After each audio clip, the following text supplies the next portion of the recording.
আসসালামু আলাইকুম ভাইয়ারা, আপুরা সবাই কেমন আছেন? আশা করি অনেক ভালো আছেন আল্লাহর রহমতে। আলহামদুলিল্লাহ আমিও ভালো আছি। সবাইকে জুম্মা মোবারক। তো দেখতেই পাচ্ছেন আমরা পেঁয়াজ কাটছি। কালকে কেটেছিলাম, কালকে আদা রসুন ছিলে রেখেছিলাম, মানে কেটেও রেখেছিলাম আর পেঁয়াজ ছিলে রেখেছিলাম। তো আজকে পেঁয়াজগুলো কাটছি, ইফতারের আয়োজন হবে সন্ধ্যার সময়।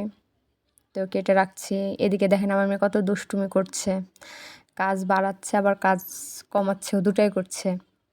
তো পেঁয়াজ কাটতে কাটতে চোখ দিয়ে পানি বের হয়ে যাচ্ছিল। পেঁয়াজ এমন একটা জিনিস, কেউ না কানলেও তাকে কান্দাবে। অসাধারণ একটা জিনিস পেঁয়াজ। তো কাটছিলাম আর চোখ দিয়ে পানি বের হচ্ছিল, তাও কাটছিলাম মানে ধৈর্য সহকারে। তো আশা করি আপনাদের ভালো লাগবে। দেখেন আমার মেয়ে কত দুষ্টুমি করছে। কোনো ভুল করলে আপনারা আমাকে মাফ করে দেবেন। সবাই আমার পাশে থাকবেন আর সবার জন্য ঈদ ভালো হয়, রোজা ভালো হয়, আলহামদুলিল্লাহ, ইনশাল্লাহ।